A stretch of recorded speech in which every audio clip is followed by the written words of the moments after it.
बिहार चुनाव 2025 सियासत का मैदान फिर सज चुका है।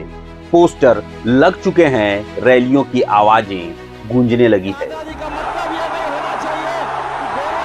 और हर पार्टी अपने वोट बैंक को साधने में जुटी है। लेकिन इस बार की कहानी कुछ अलग है, क्योंकि इस बार फिर से लाल झंडा चर्चा में है। हाँ, वही लाल झंडा जो 5 साल पहले 2020 के चुनाव में राजनीतिक के हाशिए से उठकर सीधे सत्ता समीकरण के केंद्र में जा पहुंचा था। 2020 का विधानसभा चुनाव याद कीजिए, तब जब एनडीए बनाम महागठबंधन की लड़ाई सबके बीच थी, तो अचानक एक तीसरा रंग उभरा, लाल, यानी लेफ्ट पार्टियों का। सीपीआई एमएल, सीपीआई और सीपीएम, इन तीनों ने सिर्फ 29 सीटों पर चुनाव लड़ा, लेकिन 16 सीटें जीत ली।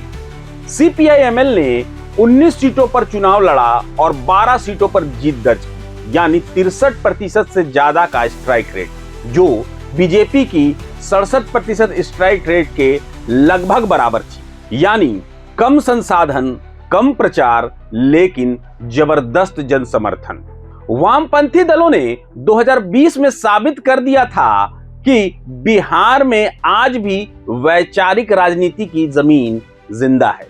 सीपीएम के उस वक्त के महासचिव सीताराम येचुरी ने तब कहा था, अगर हमें ज्यादा सीटें मिलती तो परिणाम और बेहतर होते।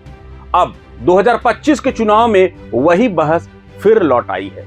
महागठबंधन में सीट बंटवारे को लेकर तनातनी जारी है।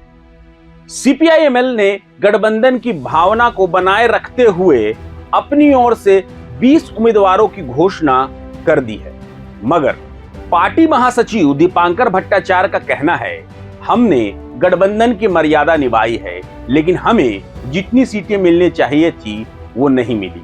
हम कम से कम 24 सीटों पर लड़ना चाहते थे। यह बयान सिर्फ नाराजगी नहीं, बल्कि लेफ्ट के भीतर बढ़ते आत्मविश्वास का संकेत है।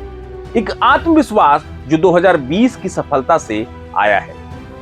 सीपीआई के नेता डी राजा ने भी यही बात कही, हमारी पार्टी का बिहार में लंबा इतिहास है, हमारी संगठनात्मक ताकत और जनता में पकड़ किसी से कम नहीं। हम सिर्फ कुछ सीटों की मांग नहीं कर रहे, बल्कि एक समान हिस्सेदारी की राजनीति की मांग कर रहे हैं। लेफ्ट पार्टियां कहती हैं वो सिर्फ गठबंधन का हिस्सा नहीं, बल्कि बिहार के सामाजिक संघर्षों की आवाज है।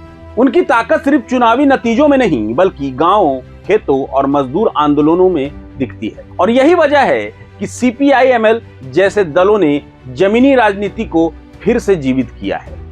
2020 में एक नाम जो खास तौर पर सुर्खियों में रहा था, वो था महबूब आलम का। मुस्लिम कम्युनिस्ट और सबसे निचले तबके से आने वाले महबूब आलम बलरामपुर सीट से भारी मतों से जीते। मुख्य धारा की राजनीति में जहां ऐसे उम्मीदवारों को आमतौर पर टिकट तक नहीं दिया जाता, वहां आलम ने यह मिथक तोड़ दिया। लेकिन अब 2025 में सत्ता की सच्चाई कुछ और दिखाती है। बीजेपी ने अपने 101 उम्मीदवारों में एक भी मुस्लिम को टिकट नहीं दिया और सहयोगी जेडीयू ने अब तक सिर्फ 4 मुस्लिम उम्मीदवारों को मैदान में उतारा है।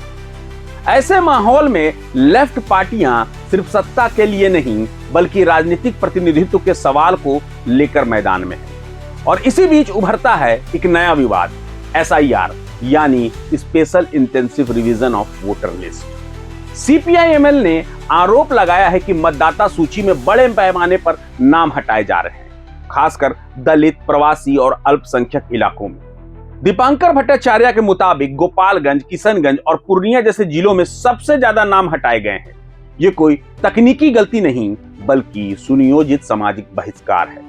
तो अब सवाल सिर्फ यह नहीं कि लेफ्ट को कितनी सीटें मिलेंगी, बल्कि यह भी है कि क्या बिहार की सियासत में जनता की आवाज अब भी सुनी जाएगी।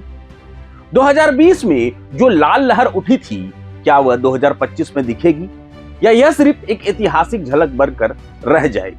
बिहार की राजनीति में लाल झंडा हमेशा संघर्ष, समानता और हक का प्रतीक रहा है। उसने सत्ता को चुनौती दी है और जनता के मुद्दों को आवाज दी। अब देखना यह है कि 2025 का यह चुनाव लेफ्ट के लिए नई शुरुआत लाएगा या गठबंधन की राजनीति में उनकी आवाज फिर दब जाएगी। यह सिर्फ सीटों की जंग नहीं, ये विचारों की लड़ाई है, जहां एक तरफ सत्ता की ताकत है और दूसरी तरफ जनता की उम्मीदें। बिहार का फैसला अब जनता के हाथों में है।